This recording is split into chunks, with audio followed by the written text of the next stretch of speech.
बस झाला तुझा अभ्यास. हागे कंगवा आणि कर तिची वेणी. काय ग बघतेस का अशी? माहितीये तू दिसायला सुंदर आहेस. तुझी आई दिसायला सुंदर होती तशी मी नाहीये. आता मीच तुझी आई आहे. लक्षात ठेव. हावर लवकर.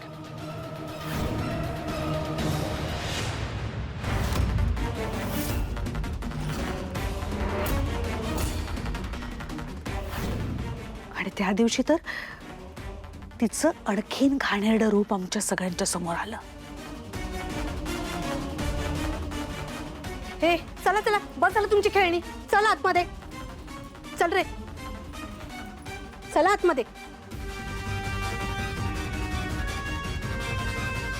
हे बघा माझं ना खूप महत्वाचं काम आहे. दरवाजाच्या बाहेर जरा आलात ना तंगड तोडून हातात देईन. समजलं? तिनं ना आम्हाला तिघांना एका खोलीत डांबून ठेवले.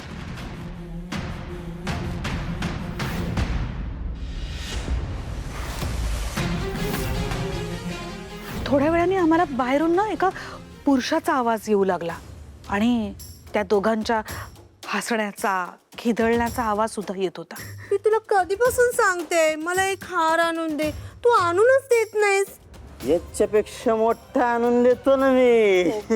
असंच बोलतोस तू खोटं. मी आणून देतो. कधी आणणार आहेस? पुढच्या वेळेला नक्की. बरं एक काम कर, मला ऐकायला कमी येतं, माझ्या कानातच सांग जरा. सावड.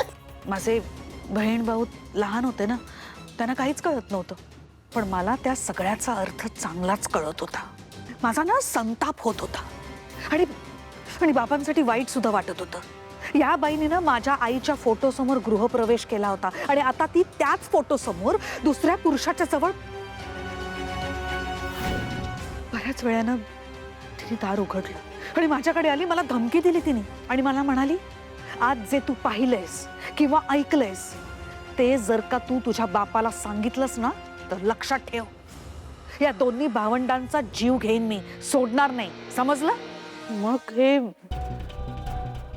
हे रोजच व्हायला लागलं.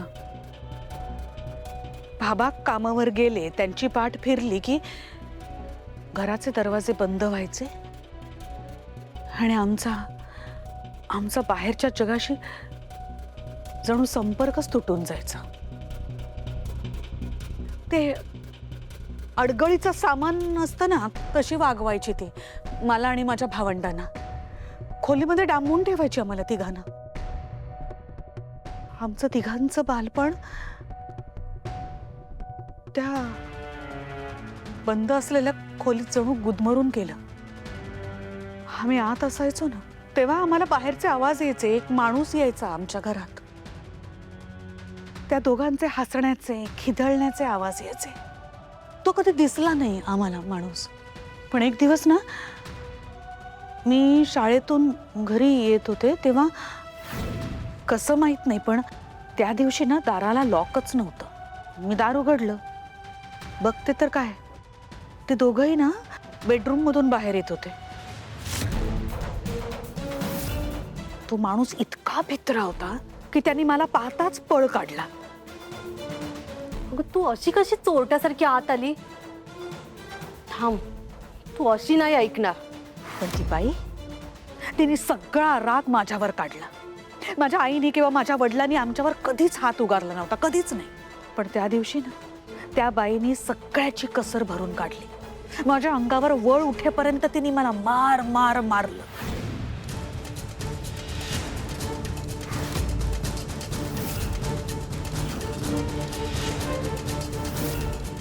तिच्या त्या क्रूर माराचे काळे निळे व्रण माझ्या पाठीवर खूप दिवस राहिले. खूप दुखायचं मला, पण मी कोणाला दाखवू सुद्धा शकायचे नाही.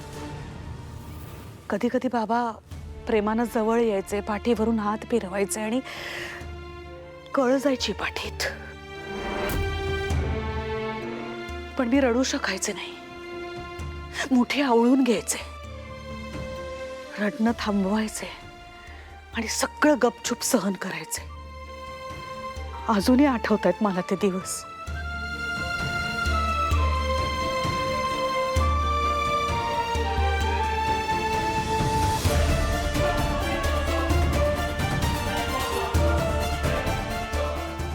पाणी पाणी घ्या. सॉरी आई, मला कल्पना नव्हती की असं काहीतरी घडलं असेल.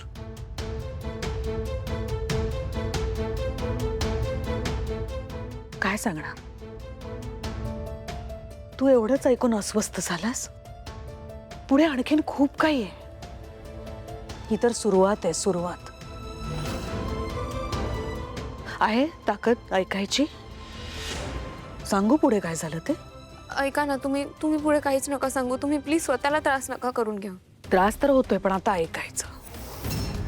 विचारलंय ना मला एवढं सगळं, मग ऐकायचं.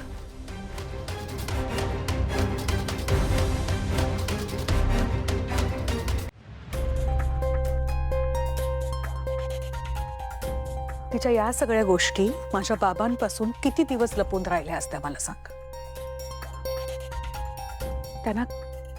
त्यांना कळणारच होतं हे सगळं एक ना एक दिवस.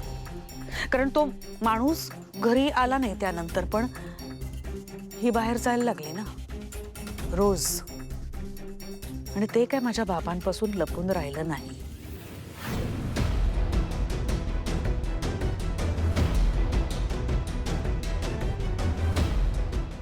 ही अजून कशी नाही आली? मुलांकडे लक्ष द्यायला हवं होतं तिने.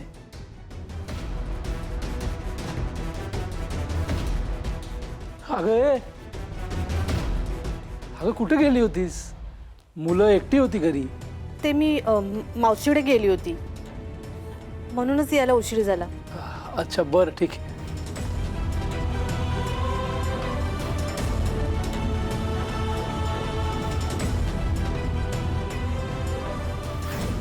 त्या दिवशी ना बाबा लवकर घरी आले होते. ही बाई घरात नव्हती ते बघून बाबा खूप अस्वस्थ झाले. दुसऱ्या दिवशी पुन्हा तिचं नाटक चालू झालं. पुन्हा तिने तेच सुरू केलं, आणि यावेळेस बाबांचा संयम सुटला. काय चाललंय तुझं रोजचा? हा? कुठे जातेस तू? इथं मुलं घरात एकटी असतात, तुला काय वाटतं की नाही?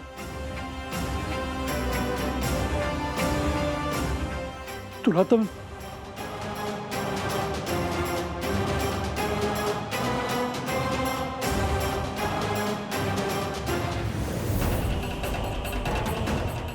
का वागलीस असं? का तुला जराही लाज वाटली नाही? तू बाहेर जे जे काही करतेस ना ते सगळं कळलंय मला. अगं काय नाही केलं मी तुझ्यासाठी? नाही, मी असं खरंच काही केलं नाहीये. काही नाही केलं? अगं त्या निदान लहान मुलांची तरी दया यायला हवी होती तुला. खरंच मी काही असं केलं नाही. तुमचा खूप मोठा गैरसमज झालाय. गैरसमज? सगळं कळलंय मला. आतापर्यंत सहन करत होतो, पण नाही. खूप पाताळ यंत्री असतात ना अशा बायका. त्या खोलीत जो तमाशा सुरू होता ना त्या दिवशी, त्यात एकीकडे वडिलांचा संताप होता आणि दुसरीकडे तिचं नाटक सुरू होतं. ती त्यांच्या पायाशी बसून सतत रडत होती, कळवळून कळवळून माफी मागत होती. हळूहळू ना त्या बाईनं माझ्या बाबांचा विश्वास संपादन केला. सगळ्यांशी गोड गोड गोड गोड बोलून सगळं काही नीट करायला लागली ती. कसं झालंय सगळं मला कळलं नाही, पण बाबा सुद्धा ना तिच्यावर विश्वास ठेवायला लागले. एक पॉइंट असा आला की त्यांनी त्यांचे सगळे पैसे, सगळा बँक बॅलन्स तिच्या खात्यात जमा करायला सुरुवात केली. इतकंच नाही तर तिजोरीच्या चाव्या सुद्धा तिच्याकडे त्यांनी देऊन टाकल्या. हळूहळू बाबांचा सगळा आर्थिक व्यवहार त्यांनी स्वतःच्या हातात घेतला.